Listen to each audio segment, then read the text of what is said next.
So another rainy day, unfortunately, and a good chance to do some maintenance. This video has been requested by Luke, so this one's for you, Luke. Just the strip down and the reassembly of an Sworks Tarmac headset. All the major brands have a very similar system. There's only a couple at Canyon have slightly different arrangements up here, so this applies to pretty much any bike out there.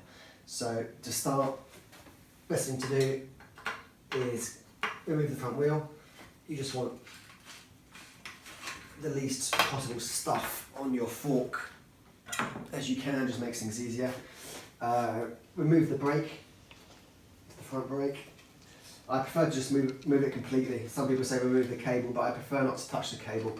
You don't want to go clamping and reclamping it too many times, so just remove it completely. It's even easier, really. You may have some crap that's built up in the Allen bolt, so maybe it just needs a little clean out before you can get the Allen key in there. So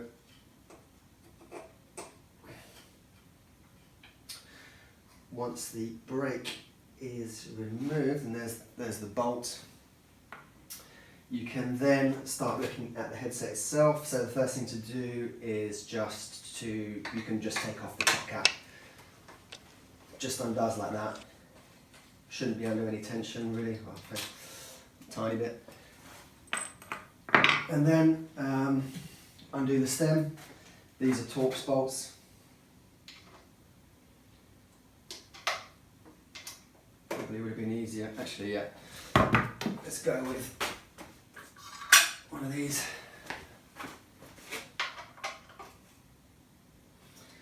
I always tend to undo with them gently, just to ease the load on them, bit by bit, like that. And then once they're loose, you can just lift off the stem. Might need a little bit of a wiggle. There we go. And then you can remove the fork. It will just slide out. Some of them need a tap if they haven't been done for a while. Just give a little tap on the top and it will fall out. And there we have it. And you can see a fair amount of dirt around there. So basically all we're going to do is clean these up. Just get everything off. Make it all nice and clean. Like that. And you can see the bearing, the lower bearing here will come out. It's just held in like that. It's a bit cruddy. Give that a wipe. Clean that off. Put that to one side. This will nearly always be the larger of the two bearings, so you should be able to get mixed up. And the chamfer goes up. And underneath here, take off any spacers, take off the top cap, and you'll see there's this press washer here, and underneath is the top bearing. As you can see, it's smaller, and the chamfer faces down. So give all those a clean up. And also what you want to do is just clean your races inside. Just give them a wipe, make sure they're nice and clean. Underneath as well. Okay, so once everything's nice and clean, just re-grease. Now, you really don't need to use any sort of fancy grease. The best property really in your grease is going to be waterproofness, because this doesn't really turn very much. You don't need to worry about friction or anything like that. It's just keeping it waterproof. So I'm actually using a marine grease here, and you don't need too much. You need a bit more on the bottom than you do on the top.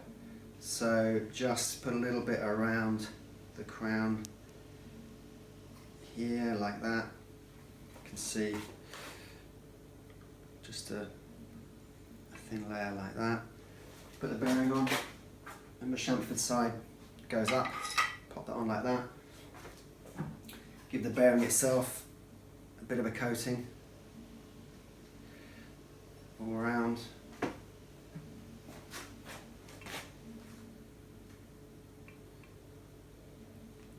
Like that. And then also get inside the frame and give that a bit of grease too. The next thing is to prepare the top of the headset. So again, a bit of grease inside, all around.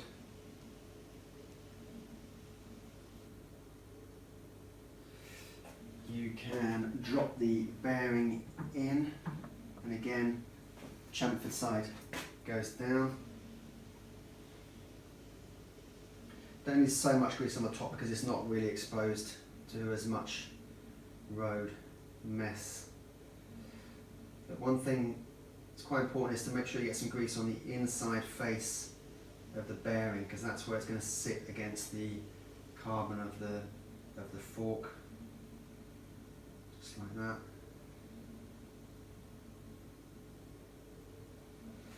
And then you can drop the support ring washer in like that, just sits there like that, and put the top cap on. So now we're ready to put the fork back in, and just slide it in underneath, poke it through like that, and then just push the top cap over. It's got a little O-ring for waterproofness, so just push past that, and then grab the don't forget any spacers that you might have. Put the spacers on. I always like to run just one little spacer between the stem and the top cap, just to act as a little interface between the two, and put the stem back on like that, and that all should hold for the moment on its own quite nicely. So now the next thing is to reset the tension in the bearings. So you put on your top cap and screw that down.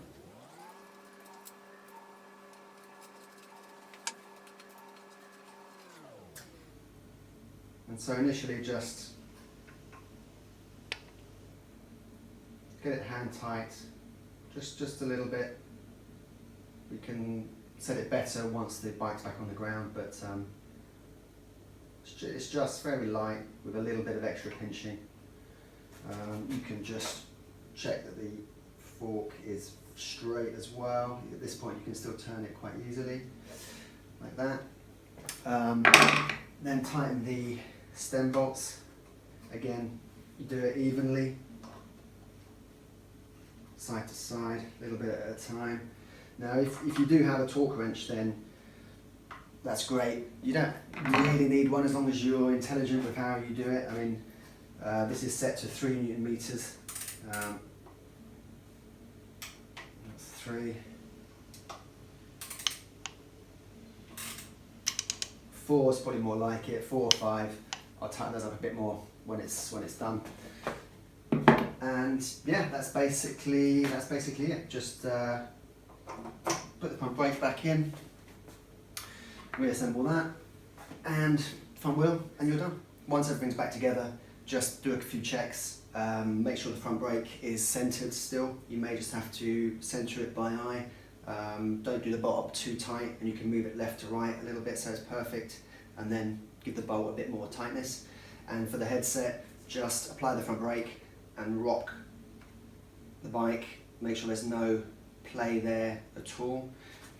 If there is, it means you haven't tightened this bolt up enough, so just loosen the stem again and give it a little bit more.